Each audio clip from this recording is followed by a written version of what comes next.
Bismillahirrahmanirrahim. Assalamualaikum warahmatullahi wabarakatuh. Alhamdulillah, bersyukur kepada Allah Subhanahu wa taala dengan mengucapkan alhamdulillahi rabbil alamin. Salawat dan salam sama-sama kita mengucapkan Allahumma shalli ala Muhammad wa ala ali Muhammad. Rekan-rekan mahasiswa, pada mata kuliah Politik Hukum jurusan Hukum Tata Negara Siasah, Fakultas Syariah YAIN Batu Sangkar, yang saya hormati dan insya Allah dimuliakan Allah Subhanahu wa taala. Pada pertemuan ini kita masuk pada pertemuan kedua dan akan membahas tentang pengantar politik hukum.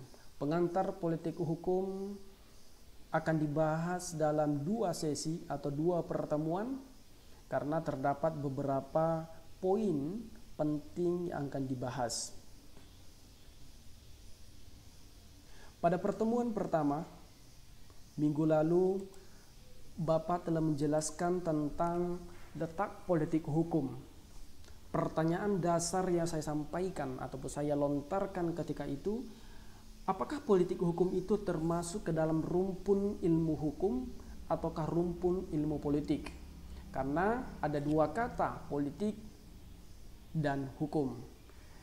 Bapak telah menjelaskan secara gamblang bahwa politik hukum itu termasuk ke dalam rumpun ilmu hukum. Jika kita lihat dari pohon ilmu hukum, yang politik hukum itu termasuk kepada batang pohon ilmu hukum. Selanjutnya, kita masuk pada pengertian politik hukum. Namun sebelum menjelaskan pengertian politik hukum, karena di sini ada dua kata antara politik dan hukum, sehingga kita harus mengetahui dulu apa itu politik dan apa itu hukum. Berdasarkan beberapa referensi yang ada, dan Bapak juga mengutip dari bukunya Ahmad Mulyadi, mengatakan bahwa secara etimologi kata politik sangat berhubungan dengan polisi dan kebijakan atau kebijakan. Dalam bahasa Belanda, politik itu dikenal dengan politik, sedangkan dalam bahasa Inggris dikenal dengan politics.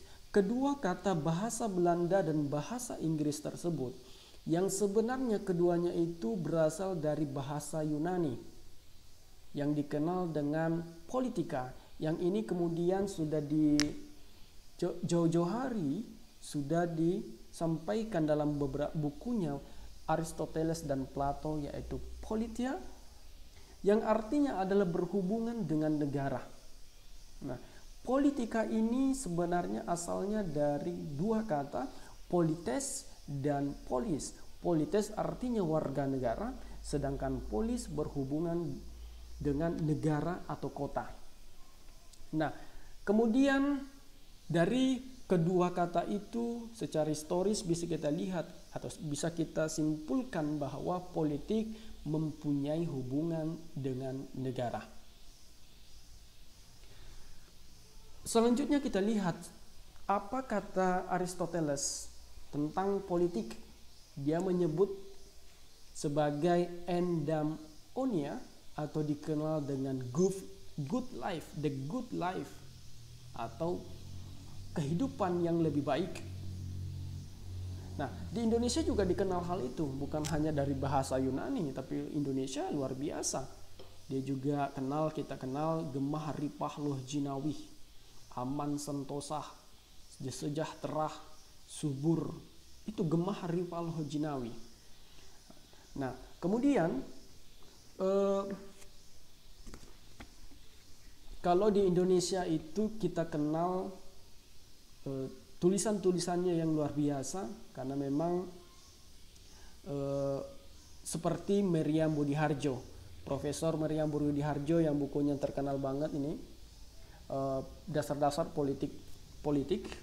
Beliau ini profesor perempuan pertama di bidang politik, sehingga karya-karya beliau tentang politik memang sangat mengilhami di Indonesia ini. beliau mengatakan bahwa politik itu adalah usaha menggapai kehidupan yang lebih baik. Berarti usaha bagaimana mencapai kehidupan yang lebih baik. Nah, pertanyaannya adalah bagaimana caranya untuk menggapai kehidupan lebih baik itu. Sehingga membutuhkanlah yang namanya strategi untuk mencapai tujuan yang lebih baik tersebut. Strateginya apa? Caranya bagaimana? Nah, semua pengamat, ilmuwan, praktisi dan lainnya para sepakat untuk mencapai tujuan tersebut. Tujuan kehidupan yang lebih baik itu maka bisa dicapai dengan ketika memiliki kekuasaan di suatu wilayah tertentu atau negara atau sistem politik. Kita bisa lihat negara-negara yang baik politiknya itu, sistem politiknya, maka negaranya akan juga sejahtera. Pertanyaannya adalah bagaimana di Indonesia? Nanti kita bahas tentang itu. Kita lakukan analisis, kita lihat dulu pengertiannya apa.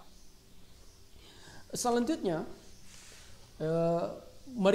Meriam Budiharjo sehingga menyimpulkan bahwa politik dalam suatu negara itu setidaknya selalu berkaitan tentang power, kekuasaan, tentang decision making atau pengambilan keputusan, atau tentang public policy, kebijakan publik, dan allocation or distribution atau alokasi dan distribusi. Maka politik itu akan selalu berkaitan dengan itu, selalu terpaut dengan power, decision making, public policy, allocation and distribution. Itu kita lihat pengertian daripada politik. Kita lanjut melihat pengertian daripada politik hukum. Kita melihat pengertian hukum. Apa menurut hukum? Menurut Sudikmo Mertokusumo, apa kata beliau? Keseluruhan kumpulan peraturan-peraturan atau kaedah-kaedah dalam suatu kehidupan bersama, keseluruhan peraturan tingkah laku yang berlaku dalam suatu kehidupan bersama yang dapat dipaksakan pelaksanaannya dengan sanksi. Berarti hukum itu adalah kumpulan peraturan, kaedah-kaedah atau nilai-nilai yang disepakatin bersama untuk mengatur kehidupan bersama sehingga bisa dipaksakan untuk pelaksanaannya. Jika sudah menetapkan hukum, maka masyarakat harus patuh, harus sepakat sehingga dia melaksanakan bersama. Jika tidak melaksanakannya sesuai dengan aturan yang sudah ditetapkan, maka akan diberikan sanksi, harus bisa dipaksakan sanksinya. Oke, selanjutnya kita lihat Mukhtar menyebutkan bahwa hukum itu ada sebagai keseluruhan asas dan kaidah yang mengatur pergaulan hidup manusia dalam masyarakat, juga meliputi lembaga, institusi, dan proses yang mewujudkan kaidah tersebut dalam masyarakat. Itu kata Mukhtar. Sehingga jika kita gabungkan, politik sangat berkaitan dengan kebijakan, kekuasaan, ya kan? Sedangkan hukumnya adalah kaidah-kaidah, peraturan. Jadi bagaimana menentukan hukum itu atau kekuasaan itu harus ada kaidah-kaidahnya, ada hukumnya. Nah, kita lihat nanti definisi para ahli tentang politik hukum secara rinci dan gamblang. Kita lihat di sesi part kedua.